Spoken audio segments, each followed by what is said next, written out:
Welcome back. You're watching Corporate Tide. Now, Tata Metaliks, a counter that reported earnings. Overall, a pretty mixed set of numbers is what we've seen. Revenues are up around 22%. If you see in terms of profitability, we've seen a marginal dip of around 0.6% coming in there, as well as the margins have seen a dip as well, 14.4% versus 15.7%.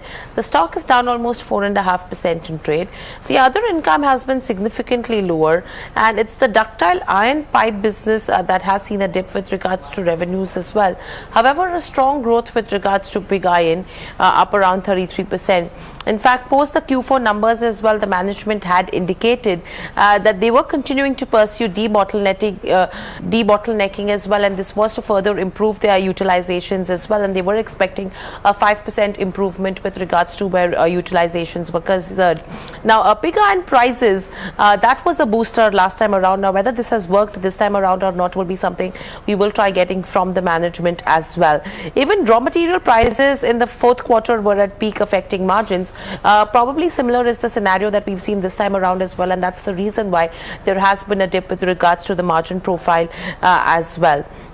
Overall, let's now welcome in Sandeep Kumar, MD at Tata Metaliks. Welcome to the show, Sandeep. To start off with, firstly, a pretty mixed set of numbers that we've seen, a dip in terms of where margins go. Revenues have seen a growth, other income has been lower as well. If you could just first help me understand, how have volumes panned out for both pig iron as well as DI pipes? Right. Thank you for the call. Well, the pig iron deliveries have been, almost 30% higher compared to the quarter one of last year.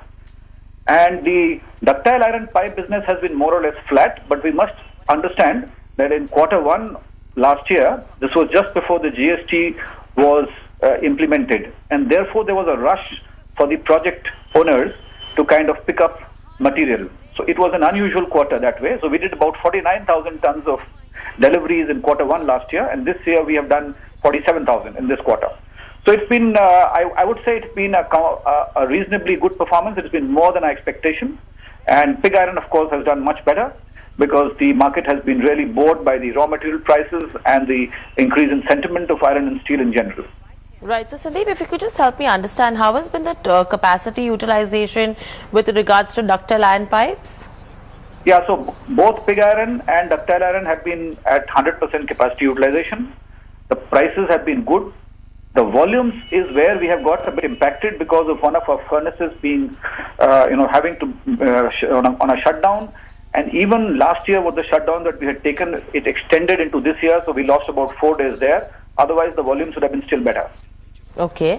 Apart from that, overall in terms of where raw material prices are concerned, in the fourth quarter they were pretty much at their peak as well, which did impact margins. Is that one of the reasons why we've seen a dip in terms of the margin profile this time around as well?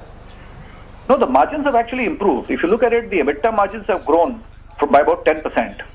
So even though the raw material prices moved up, we were able to, get a part of that from the market. And if you look at only purely from a point of view of rupees per ton margin, yes, there has been some decrease, but that's been more than offset by the increased volumes.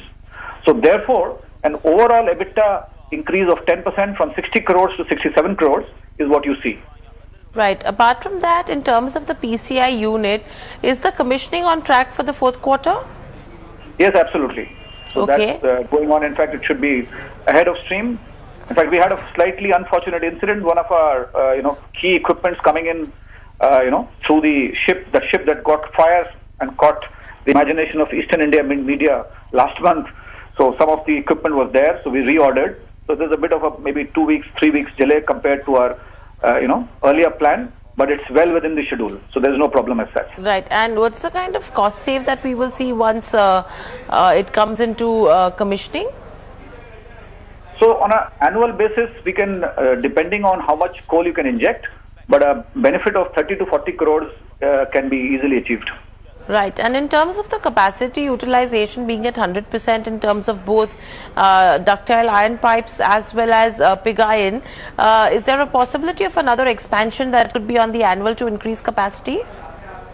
So as far as this financial year is concerned, we are debottlenecking and there will be some marginal increase in the volumes, hopefully, in the second half.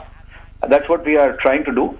But a major jump in volumes can only come in through an addition in capacity, which we are in any case in the process of planning. The meeting and getting it cleared, and then come with a package, and then say you go to this. You don't go to. It's almost like saying,